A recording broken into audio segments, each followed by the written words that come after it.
Olá, bom dia! Preparados para mais uma aula de português? Então vamos lá! Hoje tem bastante coisinha para nós aprendermos, então precisamos estar atento à explicação e com a apostila nas mãos para seguirmos junto nas páginas e nos aprofundarmos na explicação. Hoje vocês estarão no capítulo 9, vocês verão nesse capítulo um pouquinho sobre entrevista, sobre oralidade, sobre o pronome oblíquo, sobre a função dele como objeto direto e indireto dentro de uma oração, e também vocês irão ver predicado verbal. Então vamos lá a essa aula? Então, na página de abertura do capítulo 9, tem um pouquinho sobre internet. Que internet é um espaço democrático. Nela, qualquer pessoa é capaz de compartilhar conteúdos desenvolvidos por si mesma, como fotografias, postagens, palestras, cursos e muito mais, podendo influenciar a opinião de muitas pessoas. E também tem uma entrevista com o youtuber Iberê Tenório, uma entrevista muito interessante. Eu gostaria que vocês lessem essa entrevista e depois fizessem as atividades propostas.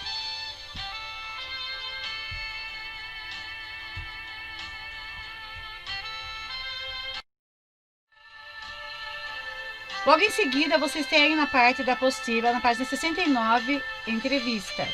O que é entrevista? A entrevista pode ser oral ou escrita, sendo composta de uma introdução, que dá informação ao leitor sobre o entrevistado e sobre o que será apresentado, e uma sequência de perguntas e respostas.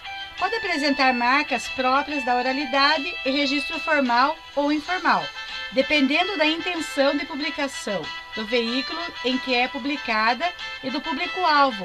Ela pode ser vinculada em jornais, revistas, internet, televisão e rádio.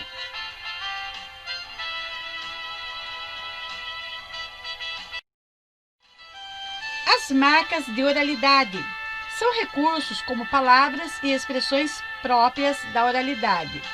Né, aí, pra, repetições, frases interrompidas e marcadores conversacionais, risos, gestos, etc.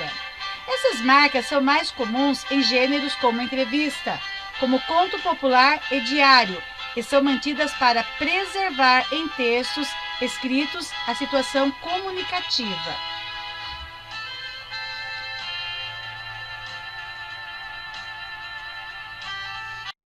Pronome pessoal oblíquo como complemento verbal. Os pronomes pessoais oblíquos associados a um verbo podem exercer a função de objeto direto e indireto.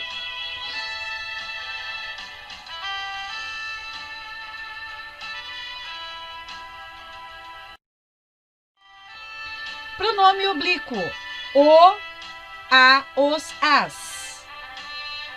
Pronome como objeto. Então, o pronome oblíquo, ele vai ter a função de objeto direto ou objeto indireto. Então, o pronome oblíquo, o, a, os, as, ele vai ter a função de objeto direto dentro da oração. O lhe, o lhes, vai ter a função de objeto indireto. Me, mim, te, ti, se, si, nos e vos podem ser objetos direto ou indireto, dependendo do verbo ao qual se ligam. Tem que se atentar para isso, ok?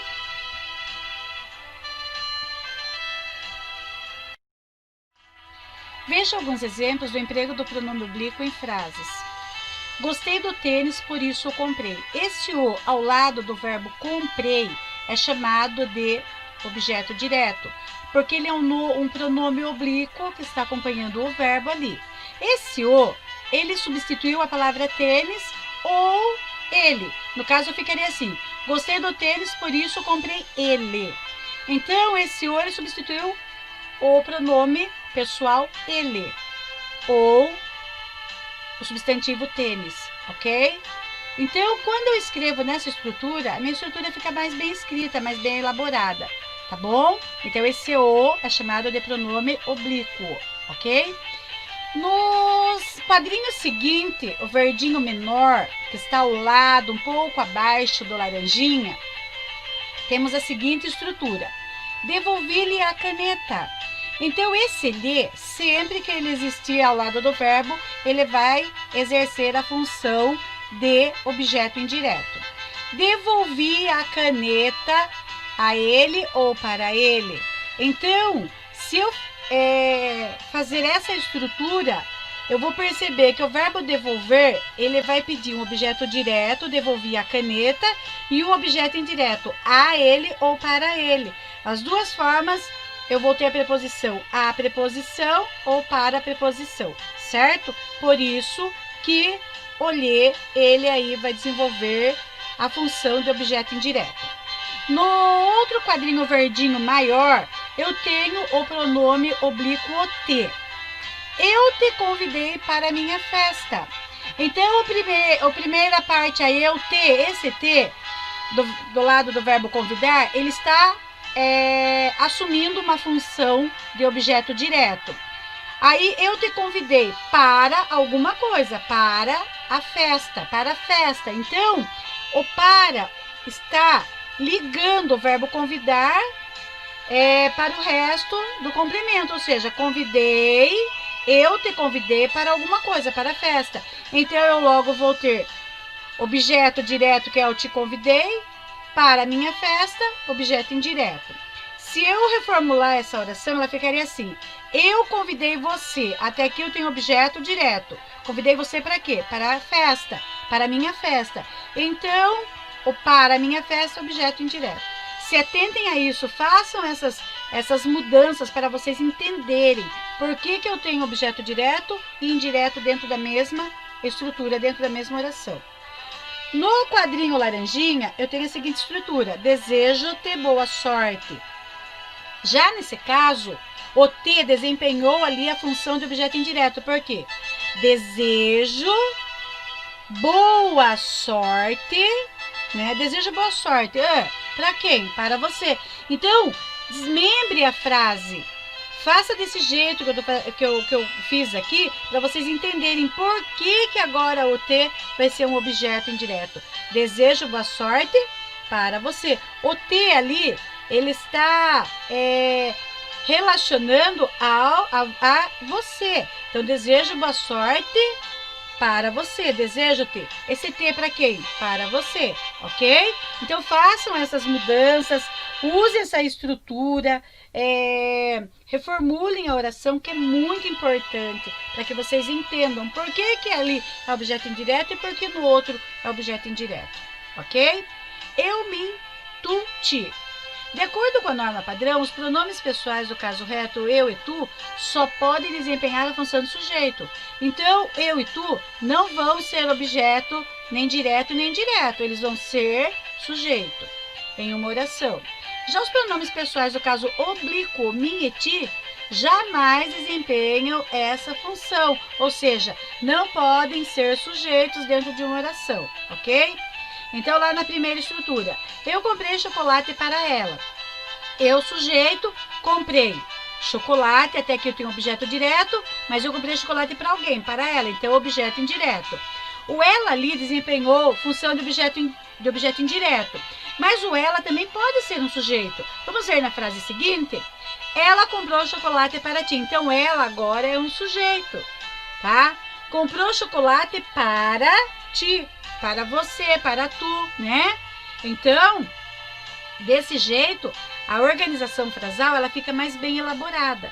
Então, o ti, né? Lembrando vocês, o mim e o ti vão desempenhar função de objeto indireto, certo? Nesse caso aqui, tá? Eu, tu, não pode ser objeto indireto. Gravem isso, belezinha, e vamos lá fazer as nossas atividades. Qualquer dúvida, é só perguntar.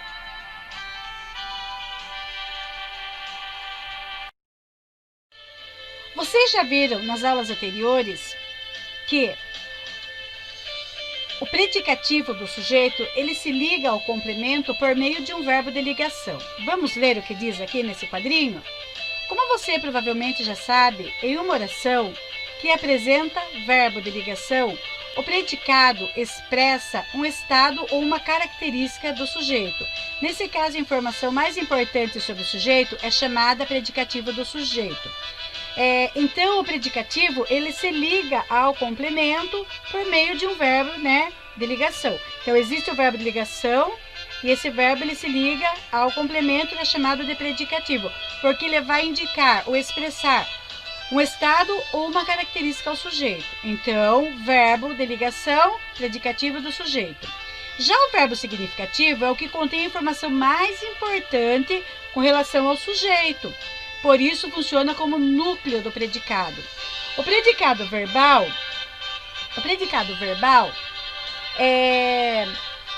ocorre quando o seu núcleo é um verbo significativo, ou seja, um verbo de ação, que traz uma noção por si só, uma ação, apresentando uma ideia nova sobre o sujeito. Vamos ver o exemplo abaixo? O mecânico constrói emoções sem nome. Então, aqui nós temos a seguinte estrutura. O mecânico sujeito constrói, é um verbo significativo, é núcleo do predicado.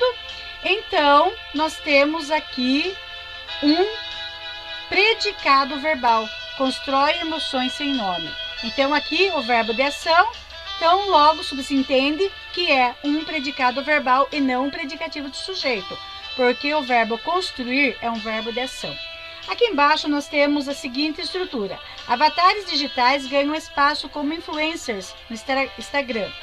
Avatares digitais são sujeito, Avatares digitais, sujeito, ganham verbo de ação, Espaço como influencers no Instagram. E aqui nós temos, então, um predicado verbal, ok? Então, a diferença do predicado verbal com o predicativo do sujeito é isso. Predicado verbal, o verbo vai ser um verbo de ação. Predicativo do sujeito, o verbo vai ser de ligação, ok?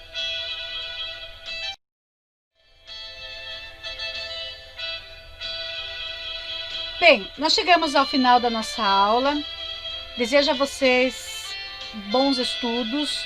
Se houver dúvida, por favor, me procure, que eu estou a inteiro dispor de vocês. Boa aula e até a próxima.